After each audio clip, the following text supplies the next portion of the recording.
Motumbá para quem é de Motumbá, Colofé para quem é de Colofé, Mucuyu para quem é de Mucuyu. Um fraterno saravá a todos os irmãos e amigos umbandistas. Namastê a todos os espiritualistas e simpatizantes da nossa religião. Bom, hoje estamos aqui para discutirmos um pouco a respeito da conduta do médium dentro do terreiro.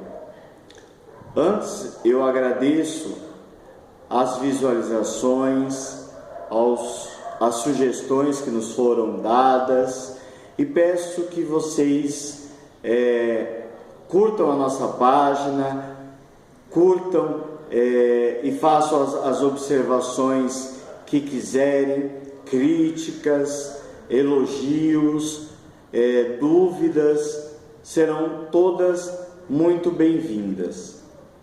Então vamos retomar aí ao assunto do dia de hoje. Bom, todo o médium do movimento umbandista, ele deve passar por uma série de obrigações diante da sua vida espiritual. Mas vamos lá para o comecinho, que é o comportamento do médium dentro do seu terreiro. Então, de início, um dia antes dos trabalhos, o médium já não come carne vermelha, não deve frequentar lugares que não são de boas energias, bares, botecos, não deve falar palavrão, deve se abster de palavras pesadas, isso um dia antes do trabalho. Já no dia do trabalho, ele vai preparar o seu banho de ervas, sempre ervas frescas. Jamais vá a uma casa de umbanda, compre um saquinho de ervas secas, coloque para ferver e vá tomar aquele banho achando que você está protegido, de que você está limpo, porque não estará. Isso não existe. Banho sempre, todas as vezes, é de ervas frescas, de preferência recém-colhidas.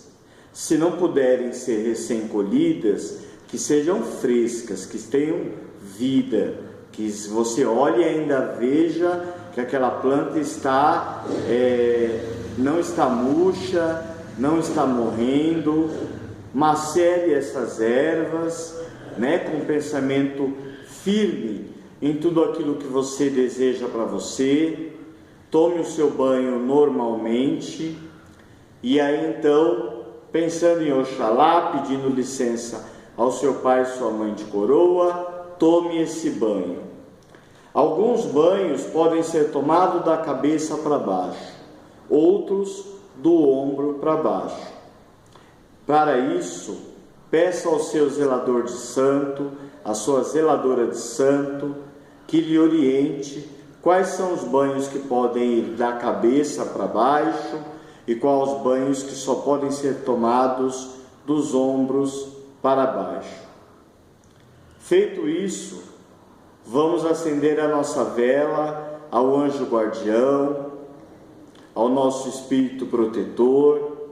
Então nós colocamos o nosso joelho em terra, uma vela de 7 dias branca, um copo com água virgem, acendemos a vela, fazemos as nossas orações, os nossos pedidos, os nossos agradecimentos, pedindo ao Deus que possa nos abençoar, pedindo às entidades que possam nos abençoar, que possam nos proteger, nos defender dos perigos do mundo, e oferecemos isso ao nosso anjo guardião.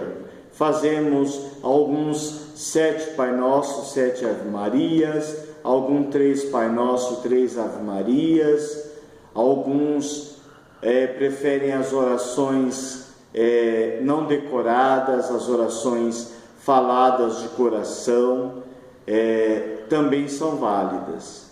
Após isso, pegue a sua vela, coloque num lugar alto, acima da sua cabeça, mas que seja um lugar seguro, onde não tenha nada que possa pegar fogo, não tenha nada que possa vir se incendiar com a chama da vela. Afinal de contas, acidentes podem acontecer e nós devemos evitá-los. Feito isso, nós estamos preparados para nos dirigir às nossas casas de caridade, aos nossos terreiros, aos nossos templos. E chegando nos nossos templos, nos nossos terreiros, a primeira coisa a ser feita é pedir a bênçãos dos nossos babalorixás, das nossas ialorixás, da mãe de santo da casa, do pai de santo da casa. Essa é a primeira coisa que se faz dentro de um terreiro de umbanda ou de candomblé. Feito isso, vamos bater a cabeça no congá, caso seja umbanda, vamos bater a nossa cabeça no congá. E o que vamos pedir enquanto batemos a cabeça no congá? Eu vejo muito alguns médiuns ir até o congá, bater a cabeça 3 vezes no congá, levantar, virar e ir para o seu lugar. Isso não é bater cabeça. Bater cabeça é se ajoelhar diante do congá, elevar o seu pensamento a Deus, ao Oxalá, encostar a sua cabeça no congá e agradecer pelo dia de trabalho, pela saúde, para poder estar naquele trabalho, se precisa de saúde, pela saúde que temos, pedindo pela semana que virá, que Deus possa nos orientar, estar ao nosso lado, nos ajudando, nos protegendo, nos aconselhando, nos dando humildade, pedindo às nossas entidades e aos nossos orixás que nos abençoe naquele dia de trabalho, que é um dia sagrado, que nos dê forças, que nos dê também humildade para saber entender os recados, saber ouvir e guardar as palavras que são ditas pelas entidades, pois o pior surdo é aquele que escuta, mas não ouve. Então, isso tem que ser exercitado. Batemos a cabeça no congá, levantamos, vamos saudar os atabaques. Cada atabaque possui um orixá regente, um orixá que é dono daquele atabaque. Assim como cada atabaque possui um nome. Então, nós temos os atabaques Rum, Rumpê e Lê. O Rum é o maior atabaque, o Rumpi é o atabaque médio e o Lê é o atabaque menor. Cada um desses atabaques tem um orixá que toma conta, que quando esse atabaque foi recolhido, foi entregue a esse orixá, foi dado a esse orixá, foi ofertado a comida do orixá a esse atabaque. Então, esse orixá toma conta desse atabaque. Então, se coloca as mãos em cada um dos atabaques, saudando os orixás que tomam conta desse atabaque, pedindo a eles que tenham como trazer, através do seu toque, os orixás em terra.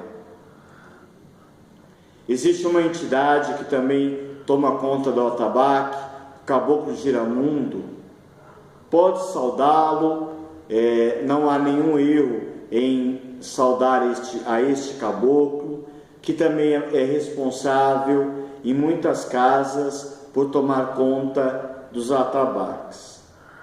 Feito isso, nós vamos nos dirigir aos demais irmãos que já estão na corrente, prontos, já mentalizando, já se concentrando se preparando para a hora de início e decorrer dos trabalhos.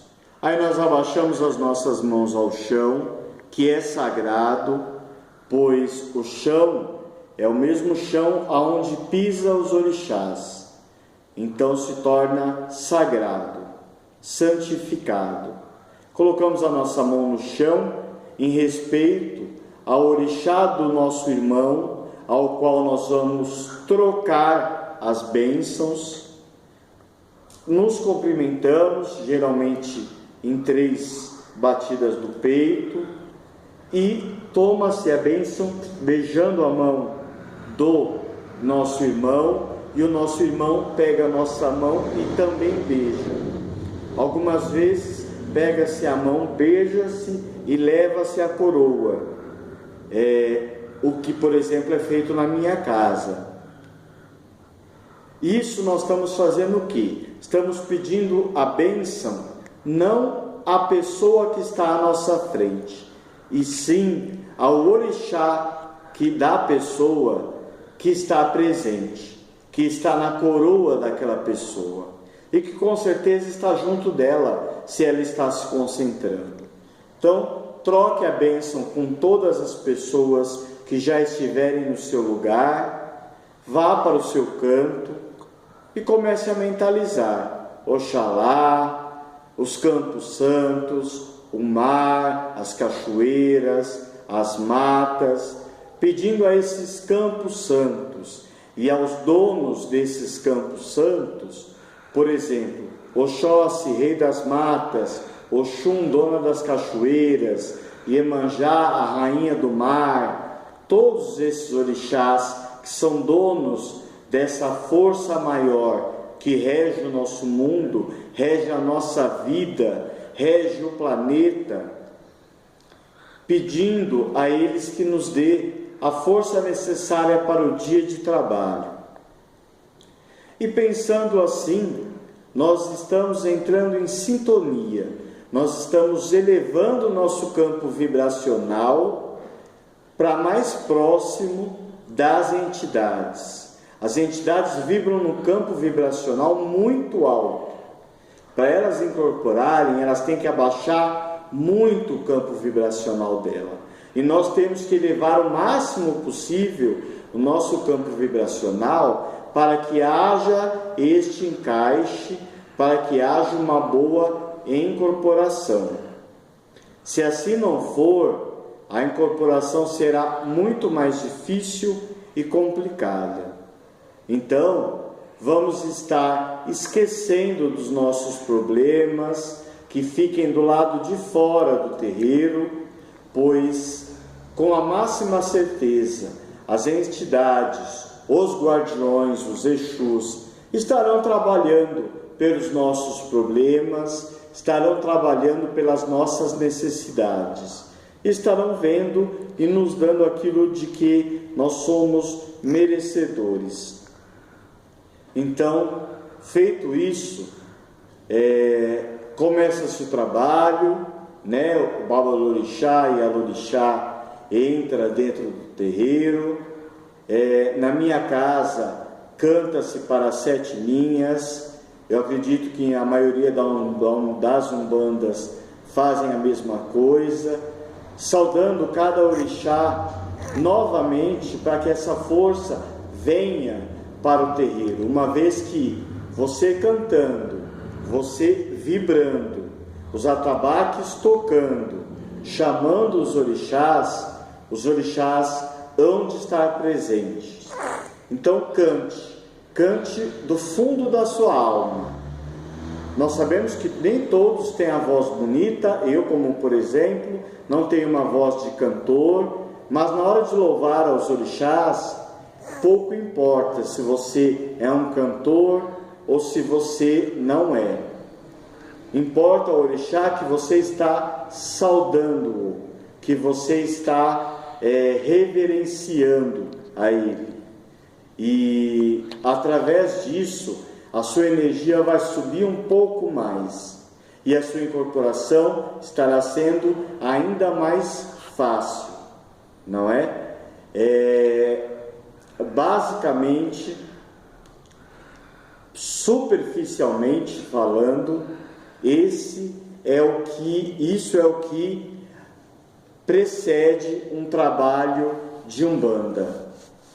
E assim sendo, esses conhecimentos colocados em prática fará com que você tenha uma incorporação mais fácil, você tenha uma incorporação com maior força e a sua entidade conseguirá trabalhar de uma forma muito mais tranquila e energeticamente falando muito mais poderosa do que se nós chegamos atrasados no terreiro, batemos a cabeça com pressa, nos trocamos com pressa, perdemos a defumação, perdemos a abertura do terreiro, chegamos só para incorporar.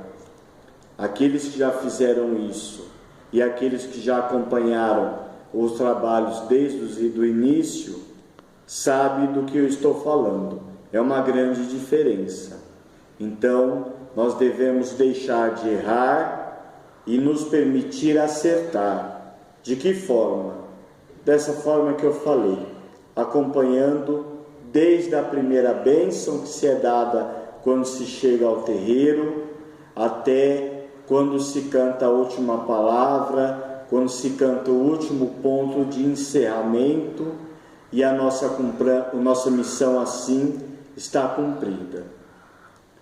Um fraterno saravá a todos e meu muito obrigado.